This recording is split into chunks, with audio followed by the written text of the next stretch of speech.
Hey guys, in this video we're gonna be reflecting on Cathy O Neil's book called "The Weapons of Mass Destruction" and its chapters. So let's get into it. So in Cathy O Neil's book, it explores how data algorithm is used in education, finance, policing, hiring, and more, and pretty much in any real life situations, and how it used to get us to become more a part of society. So it can so the algorithms can unintentionally cause like harm. So O'Neill, she calls these harmful methods that weapons of mass destruction, or WMDs. So these are what widespread, secretive, and often reinforces the existing inequality because they use bias or incomplete data and lack of transparency and fault, and sometimes even the data can, even sometimes machines such as AI can get the information and data all wrong, which that can prove like in lack of transparency towards like many different jobs, especially in education. So in education, algorithms are used to evaluate teachers and rank schools that can often be unfair and misleading, which that in fact resulting in affecting careers and institutional priorities for students, for people that want to go into the educational field, such as being a teacher or an administrator. The data for like from polls or like from ranks or like or even evaluations and just be so misleading at times. It's not really too good. So productive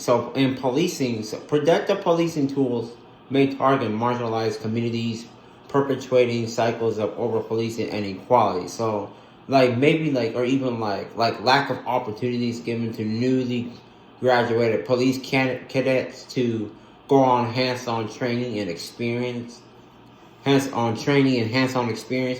with veteran officers to like on in the out in the field.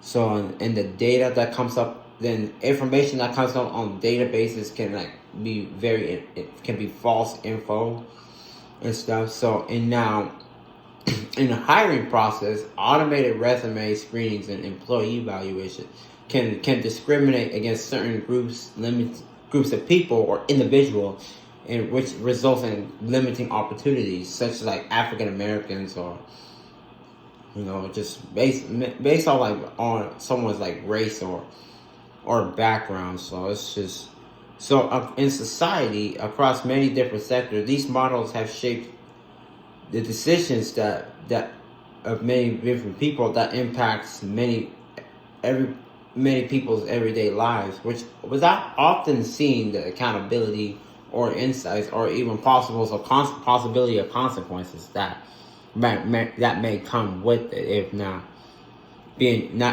transparent with others. So O'Neill argues for greater transparency, ethical standards, and regulation to ensure that algorithms serve society fairly rather than deepen injustice. So the book that we read is warning that that any unchecked algorithms can do real damage, and urges us as the readers to demand fairness, openness, and responsibility from those who design and deploy the algorithms. So basically, the book is saying that we need to be more open-minded and transparent to all others about result or about anything like results or stuff like that. So now in ChatGPT, I would say that I wouldn't really use ChatGPT too much in my classroom unless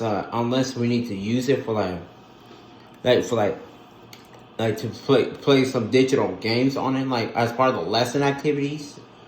But I want to just my goal as a future teacher is for my future first graders is to make my lesson plans more engaging and more lenient, up to where we don't really need to use ChatGPT all that much. And yeah, I want to be able to also submit important data to like the administrators accurate data from students, like performance and my performance as a teacher. That's gonna help the increase, and through feedback too, whether positive or negative. I would just, yeah. Now one bias that I don't want in my classroom is be now the one thing I want to do for bias is to be more transparent. I know this is like a really big thing to, like, because a lot of teachers are not really being transparent with parents or administrators or with the community members in general. So now I don't want AI to just do all the thinking for me. I'll mostly just start lesson planning the old fashioned way. Like, let's do objective on the board. Say, hey, students will be able to do this. I just don't want to overuse or irresponsibly use ChatGPT too much, where it'll just become ineffective and just start generating bad data or like fake data or information from fake sources. So now how I can prevent bias is by transparency and accountability. Now I noticed that a lot of teachers are not being transparent with the parents and administrators about students' records and their performance. So it's really important that we be more open-minded, transparent, and communicative to and hold ourselves accountable to what's going on in the classroom, what data we're collecting, and where and who's it going to.